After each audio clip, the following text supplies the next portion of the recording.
Good evening from SpaceX headquarters in Hawthorne, California. It is August 6th at 10:04 p.m. here and 1:04 a.m. local time at Slick 40 in Cape Canaveral, Florida. You are looking at a live view of the Falcon 9 awaiting its 1:18 a.m. Eastern Time launch. My name is Lauren Lyons, and I'm an engineer in our Flight Reliability Department here at SpaceX, and I am pleased to welcome you to tonight's webcast of the Merah Putih satellite launch for our customer, PT Telkom Indonesia. Now, tonight's launch is the 15th by SpaceX this year, and is a reflight of our first ever Block 5 rocket. We're going to attempt recovery of the first stage on our drone ship, Of Course I Still Love You, which is situated 635 kilometers off the coast of Florida.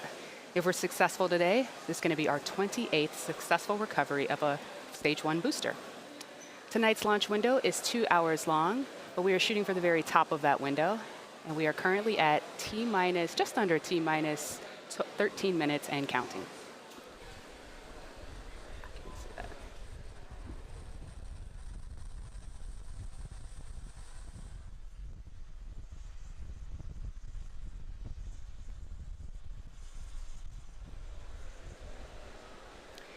So you're looking at a live view of the Falcon on pad 40.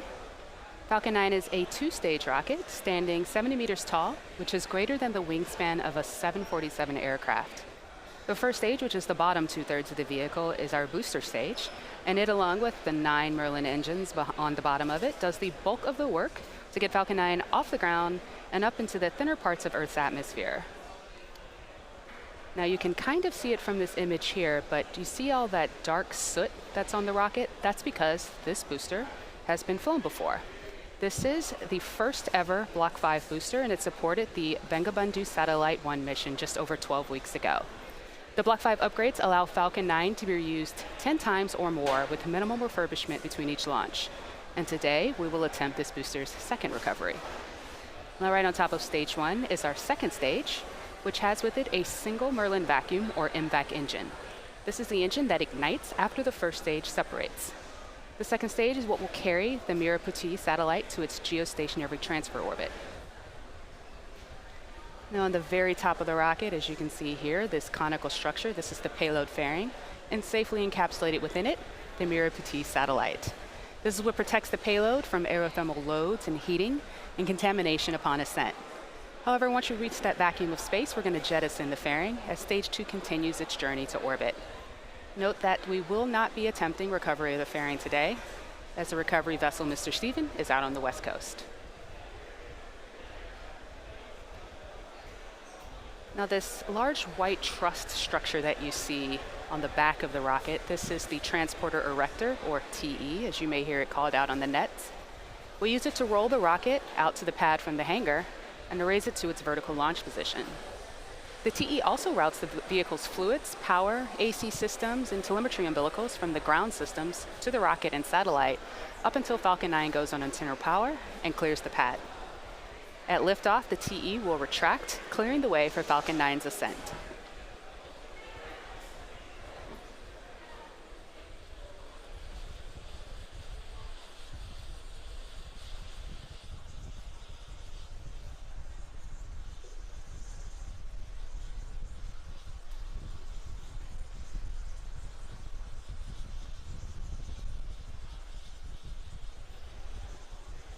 Falcon 9 rolled to the pad with the Merah Putih payload early Monday morning and went vertical roughly at 12:30 p.m. local time. The launch director conducted the go-no-go poll for pop load at T-minus 1 hour, and we began loading propellants at T-minus 35 minutes. Speaking of those propellants, Falcon 9 is a bipropellant rocket. It uses kerosene, or RP1, for its fuel, and liquid oxygen as its oxidizer. And to complete that fire triangle, Falcon 9 uses TTEB as its igniter fluid, which we'll see at T0 via that telltale green spark that you'll see right before the rocket takes off.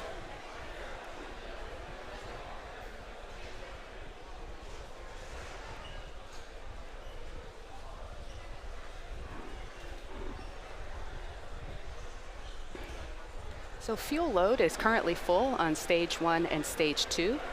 Liquid oxygen load is about 90% complete on Stage 1 and just over halfway complete on Stage 2.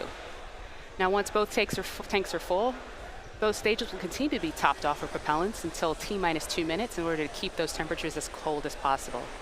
Low temperatures lead to a denser propellant, which allows us to fit even more propellant into the tanks of the rocket. In addition to the RP-1 and liquid oxygen aboard, Falcon 9 also uses helium in order to keep the tanks pressurized in flight and the propellant flowing correctly into the engines to prevent any air bubbles or gases from entering the engines as the propellants deplete. Helium load began before the webcast went live today, but it's going to continue to be topped off until about 1.5 minutes before launch. Additionally, engine chill procedures have begun, and this is where we open up those pre-valves between the first stage prop tanks and the 9 Merlin engines. What this does is it allows a little bit of that cold liquid oxygen to flow into the turbo pumps, bringing them down to a temperature close to that of the super chill propellant that will soon be flowing through the engines at liftoff. The vehicle is healthy right now. The Falcon 9 team is tracking no issues. The payload went on internal power at T-minus 15 minutes, and we're hearing the payload is healthy, and the weather is looking really good for an on-time launch today. The last weather balloon that was launched is showing that everything is within wind limits. We're not violating any of the cloud rules, and things are looking really good for an on-time launch today. Additionally, the range remains green for launch, and as of right now, all systems are go.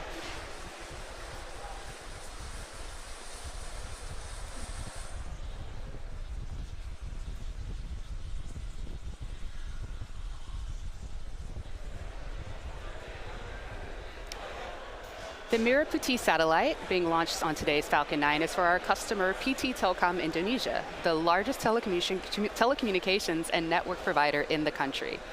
Merah Putih, which translated in Indonesian to red and white, is a reference to the colors of the Indonesian national flag. This satellite will play an important role in enhancing telephone and internet service for Indonesia's 17,000 islands, particularly for remote areas as well as other parts of South and Southeast Asia. The satellite is built by satellite manufacturer SSL and has 60 C-band transponders. It's going to be placed at 108 degrees east in geostationary orbit. The satellite will expand the company's coverage to new markets and complement other technologies such as fiber and submarine cable. PT Telkom Indonesia has put together a video about their operations that we'll show you right now.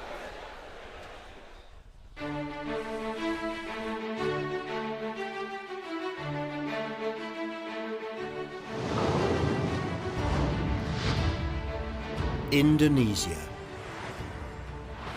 We cover thousands of islands using the latest technologies to provide the best services from the smallest villages to the largest cities. For many decades, we have walked hand in hand with the nation, bringing change for a better life. Telkom Indonesia, a byword for Indonesian innovation. The only company dually listed on both the Indonesian and New York stock exchanges. As one of the best public companies in Indonesia, Telkom Indonesia has a vision, mission, and strategic objectives to grow through continual improvement. Telkom Indonesia offers business and product portfolios tailored to suit the needs and lifestyles of its consumers. Mobile services, fixed services, consumer digital, enterprise digital, interconnection and international traffic,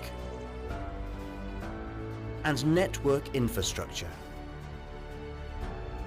Telkom's Digital Times services, supported by the synergy of business entities, with state-of-the-art technology and the widest coverage.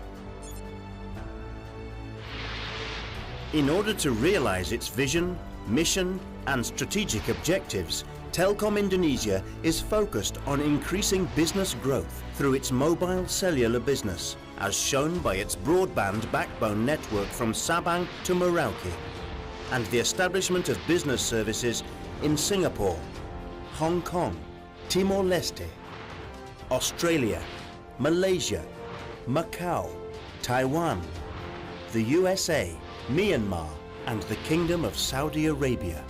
3P is a concept for Telcom in implementing corporate social responsibility. Planet, creating a digital environment. People, creating a digital society through ICT training. And profit, creating a digital economy. Telkom Indonesia has won recognition and numerous awards for its performance at local,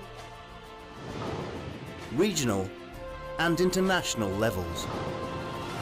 Telkom Indonesia is conquering digital technologies in the air, on land and at sea, and is set to become the king of digital.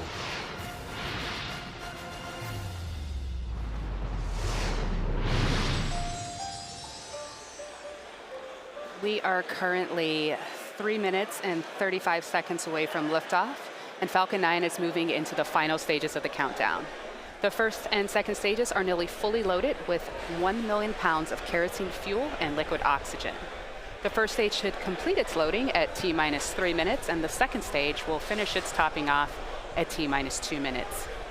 At the T-minus 60-second mark, listen in closely for the announcement that Falcon 9 is in startup, which means that the rocket's autonomous internal flight computers have taken over the launch countdown. The Merah Putih payload continues to be healthy. The Falcon 9 team is tracking no issues on the rocket. The weather is looking beautiful, and the range is green for launch. So as we near that T0 mark, let's listen in to the countdown net.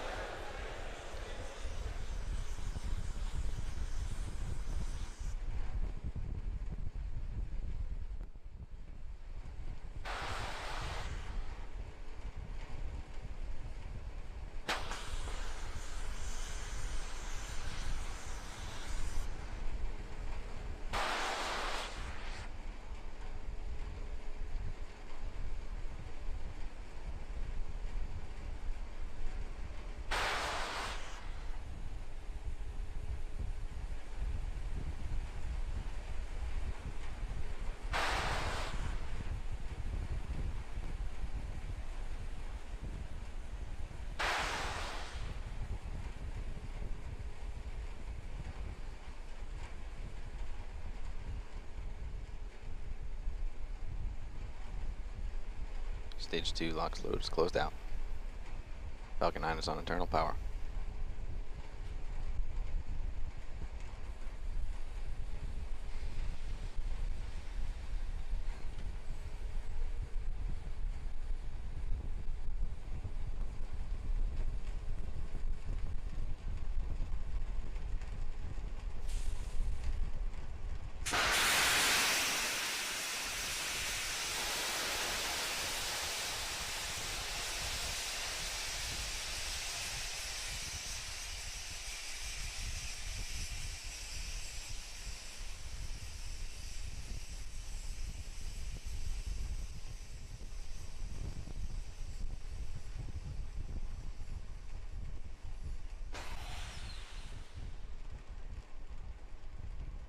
Falcon 9 is in startup.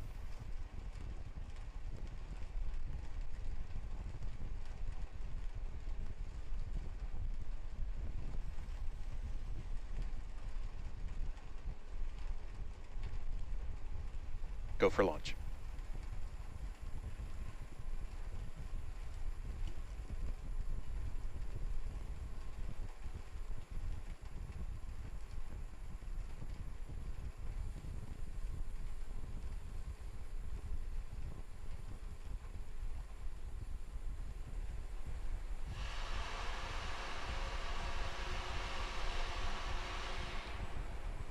Minus 15 seconds. Falcon 9 is at flight pressure.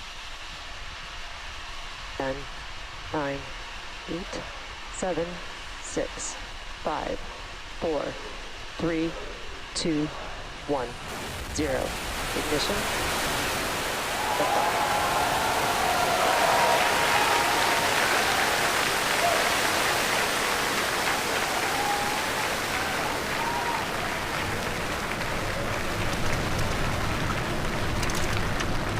Vehicle pitching downrange. Stay on propulsion system on.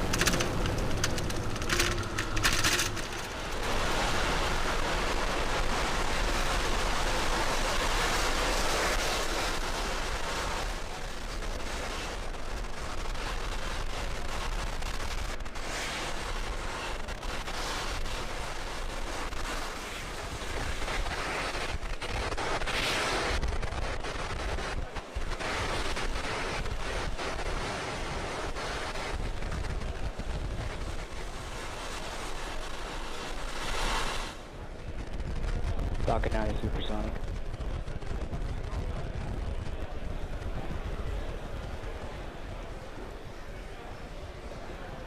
We are 1 minute and 7 seconds into flight, and as you can see, Falcon 9 has successfully lifted off. Coming up next, you'll hear max Q. Vehicle's experiencing maximum dynamic pressure. And as you just heard, the vehicle is experiencing maximum dynamic pressure. That's the point at which the stresses on the Falcon 9 are highest than they are at any other point during the flight.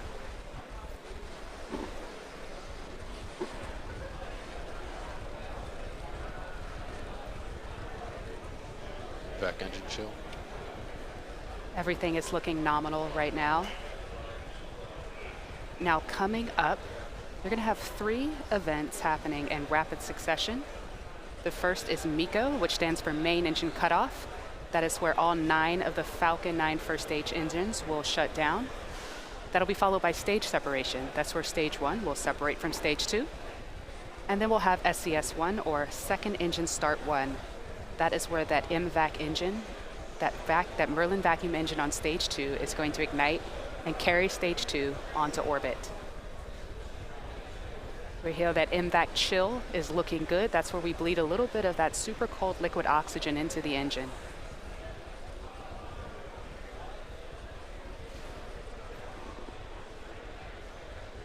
Ascent shutdown. MECO. Stage separation confirmed.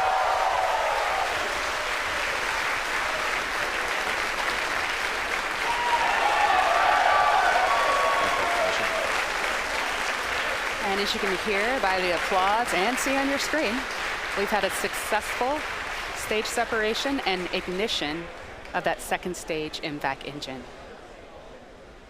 Now coming up in about 25 seconds, we're going to have fairing deploy. So those fairing halves are going to split away from stage 2 and make their way down to Earth.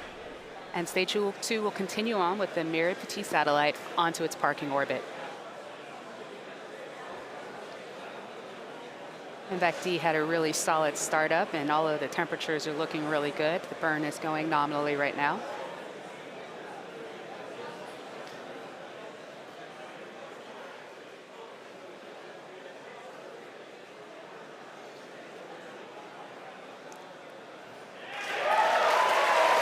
Separation confirmed. And as you just saw, we just had a successful separation of that fairing.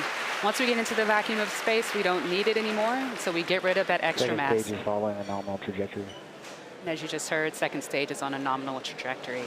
Now, there are going to be 2 stage 2 burns for this mission. The first is this one that is taking the spacecraft to its parking orbit.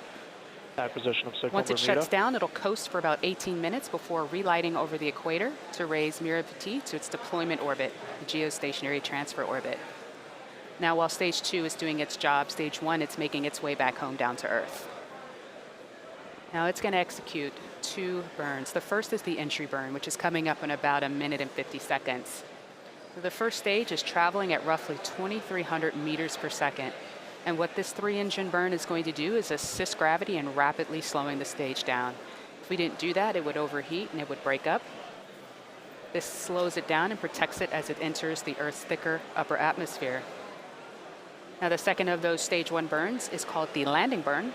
This is a single engine burn where we light that center engine E9, and it brings the vehicle's velocity down rapidly from about 250 meters per second to about 2 meters per second in order to gently land the rocket on the drone ship. Now, stage 1 landing should occur just a second or 2 following second stage engine cutoff. So there's going to be a lot happening all at once, so watch closely for this next series of events.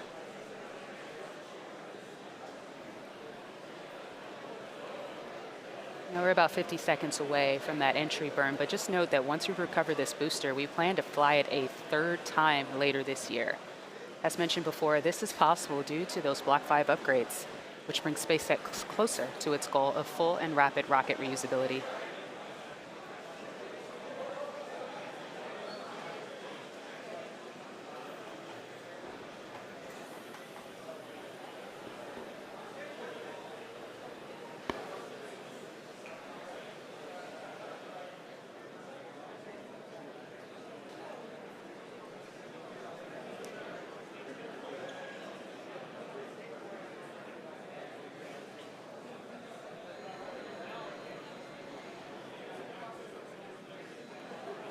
Right, we're getting close to that entry burn right now. On the right, MVAC continues to burn nominally, and there we go. That entry burn has started. Stage 1 of the entry burn.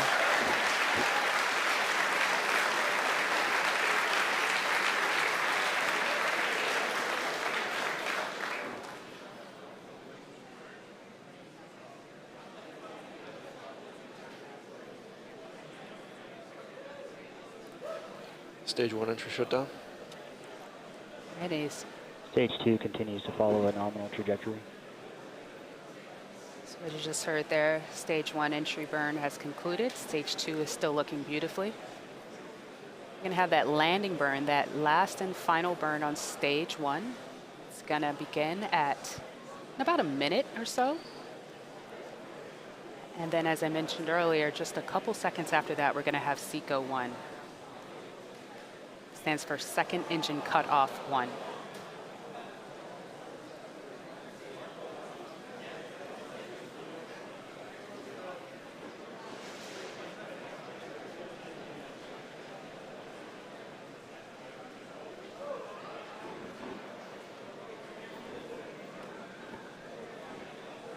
Stage 1 transonic.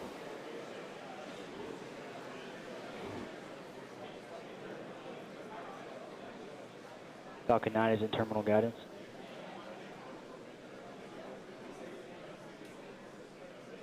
So while we may have lost the view of the drone ship, sorry, the view of stage 1, we did get the call out that stage 1 is FTS has hazed. transonic, and it's making its way on down to the drone ship right now.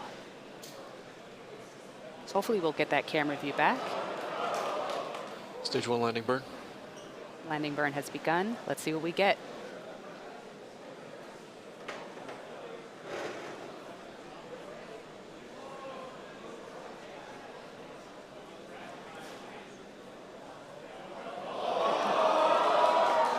Stage 1 landing So we lost the video right there, but hopefully we will Stage 1 get shutdown. that back. Hopefully, but we have heard that we've had a successful second engine cutoff and that stage 2 is in a good orbit. Hopefully we can get a view on that drone ship if everything stabilizes, but if not, we'll give you an update on the status Nominal of the parking first orbit stage injection. once we get it. What we're hearing right now is that stage 2 is in a good orbit. It's in its nominal parking orbit. And so what we're going to do right now is we're going to take a little break. As you can hear, we got it. Awesome. This is the second landing of this booster. Landed successfully on board. Of course, I still love you. It's a great shot right there.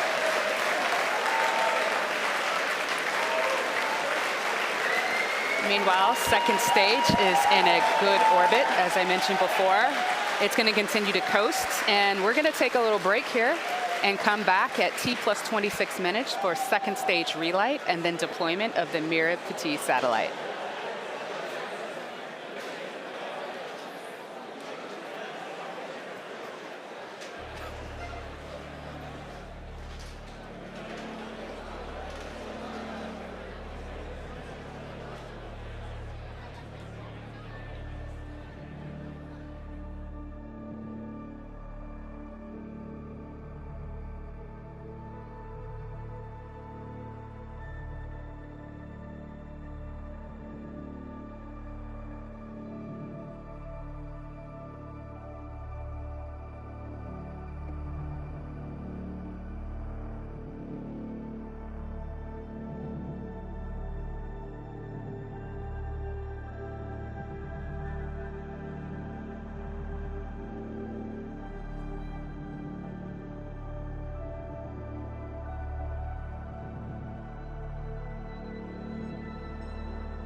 loss of signal Bermuda as expected.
Phone acquisition of signal.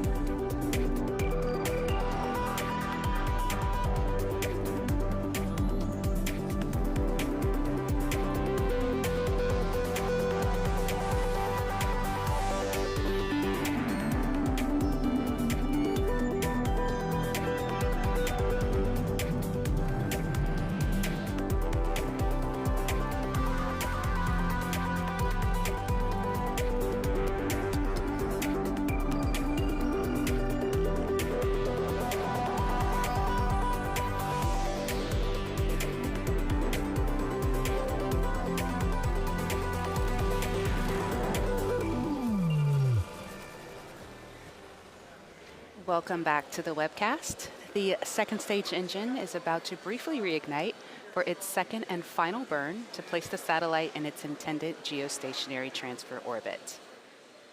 SES-2, which will come on at T plus 26 minutes and 22 seconds. It's going to burn over Gabon for about a minute, followed by payload deployment about 4 minutes later.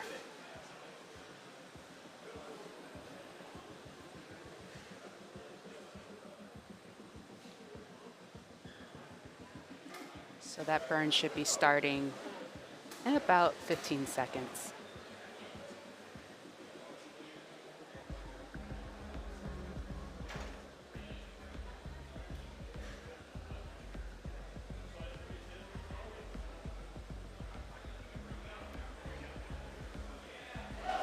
Impact ignition. And as you just saw, we just had a successful reignition of the second stage Merlin vacuum engine. This burn will continue for another 20 seconds or so. Power is good, the temperatures are looking good, the burn is nominal.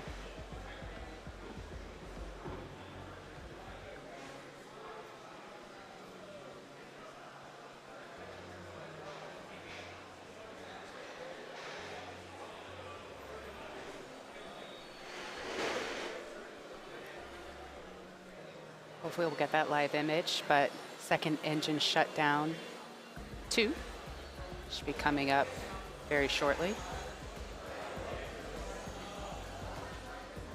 MVAC shutdown.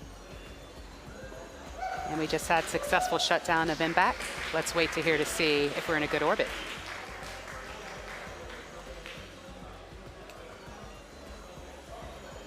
Nominal orbit insertion for payload deploy. Great, we are in a solid orbit. Now payload deploy will be coming up in just a few minutes here. What we're gonna do is we're gonna take a pause and then come back to see the live deployment of the Merah Putih satellite.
position of signal, HPK.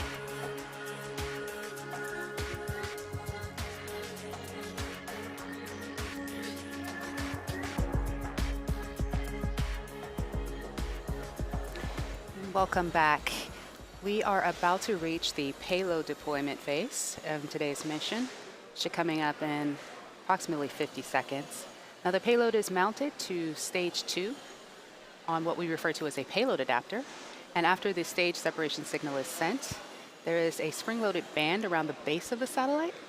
What it'll do is it'll fire and open up, and then there are 4 compression springs inside the payload adapter that will gently push the Merah Putih satellite away from Falcon 9, and that spacecraft will continue on to its final destination in geostationary orbit. So payload separation should be in about 15 seconds. We'll be able to see it live, hopefully. And there you go. You can see the Merah Putih satellite just in front of you with the sun behind it, giving it a nice backlight. And successful separation. Payload separation confirmed. As you just heard, payload separation confirmed. You can see it, it's looking good. And with that, that brings Falcon 9's mission to a close today. And of course, that's the end of our webcast. So a great thanks to our customer, PT Telkom Indonesia, for entrusting us with tonight's mission. A thank you to satellite manufacturer SSL, the 45th Space Wing for providing range safety today, and to the FAA for licensing today's launch. We'd also like to thank all of our viewers for tuning into this late night or early morning launch, depending on where you are. And if you are excited about what you've seen here tonight and want to join us on our mission, please visit spacex.com/careers to check out our current list of job postings. You can also follow our website and social media platforms for updates on our next missions and milestones. But until next time, have a good night.